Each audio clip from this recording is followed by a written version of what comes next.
Hey guys, Riley from Northwest Strings back here with another video. Just kind of on my traditional preferences, what kind of leathers I like, what I like to string, what pockets are my favorite, stuff like that. So I'm going to try and get through this pretty quick. I don't really want this to be a long drawn out video. So I'm going to try and keep it under 6 or 7 minutes. So I'm going to get right into it, starting with leathers. Alright guys, so the type of leathers that I prefer, I've used really only 2 different types, and that's throne leather and regular leathers. This Superpower is strung with throne leathers, and they're pretty much, I prefer throne leathers over normal leathers for a couple of reasons.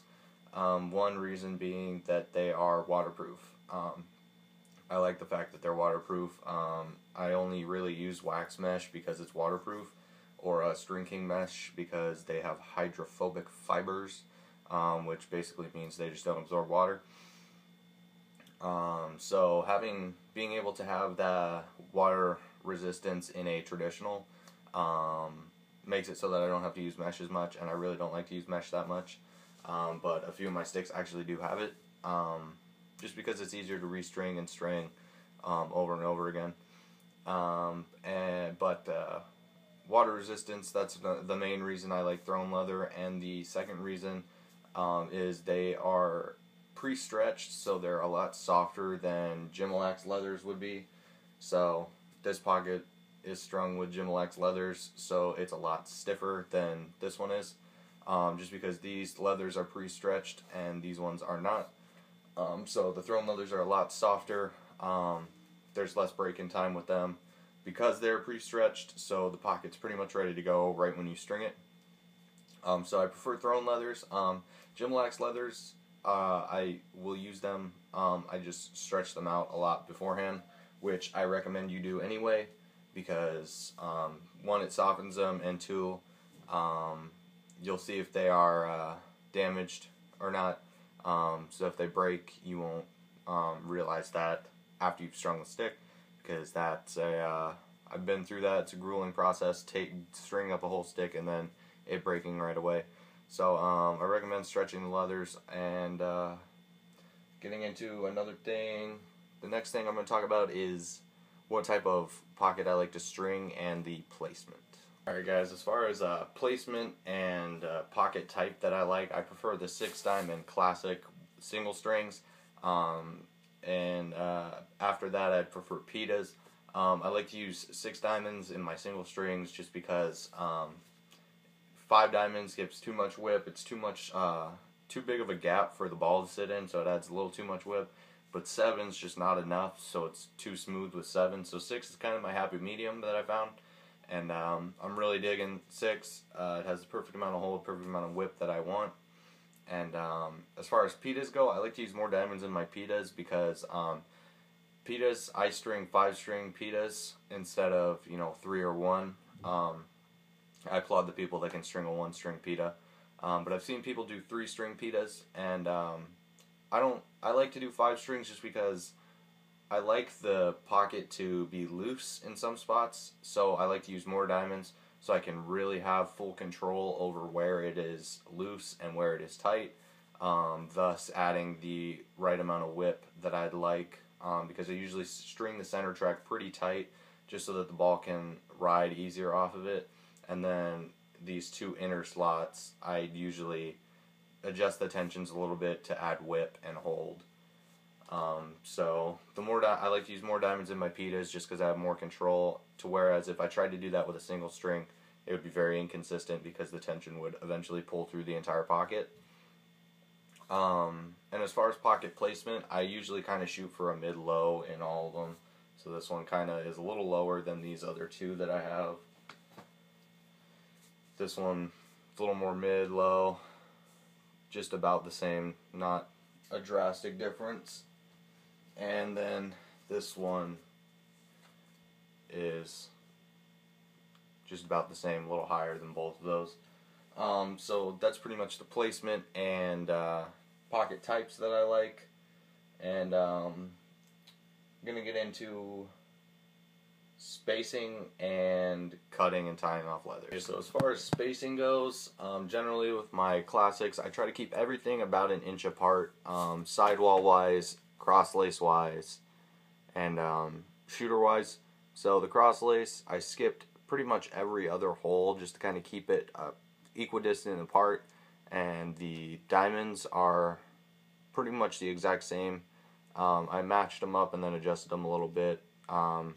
Generally what I try to do when I do something like this is these interlocks that go to the sidewall, I try to, since it's 3 holes, 1 skipped in the middle, I'll generally try to make these interlocks match up with the interlocks on the sidewall, and these match up with the holes in the middle, just so it kind of keeps it even all the way through and everything kind of stays equally spaced.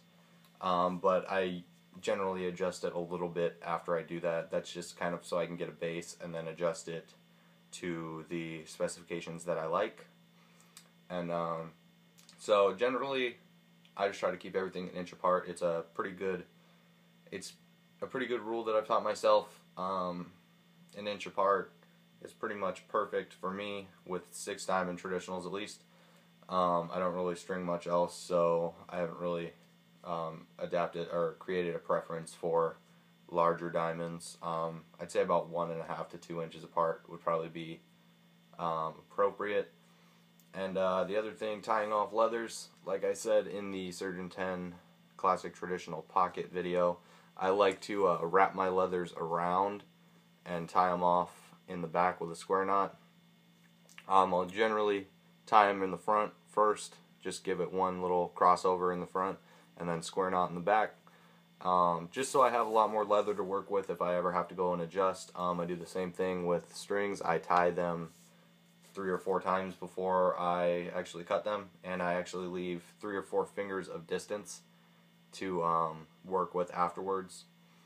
And yep, so that one's pretty much like that. This one is a little different. It's kind of a Contest Colin replica, so the sidewalls are a little different, but diamond wise, they're still about an inch, maybe a little more apart in some spots.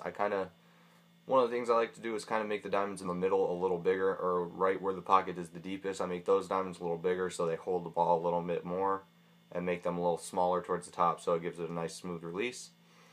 But yep, and this one I didn't wrap the leathers around because I was replicating an older pocket where I didn't actually wrap the leathers around, and I tied them off like this. So that is why those are not like that. And you can see here in my clutch that they are. The leathers were so long that I did square knots in the front and in the back, just to keep it extra tight and give me a lot of extra leather to use if I ever wanted to adjust it. And yeah, these are all about an inch apart. These ones are actually a pretty good example of how I like to keep everything an inch apart. Again, skipped pretty much every other hole, except for at the top I skipped 2. Here, I'll show you on this side. I skipped these 2 holes. And then the diamonds are pretty much an inch apart all the way through. And so now the final thing I want to get into is shooter setups. As the last part of this video is going to be my preferred shooter setups for traditional pockets that I string. And if you can't tell by the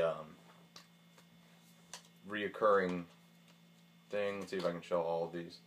The reoccurring trait of all of these is they all have 2 straights and then a nylon stacked on the top straight.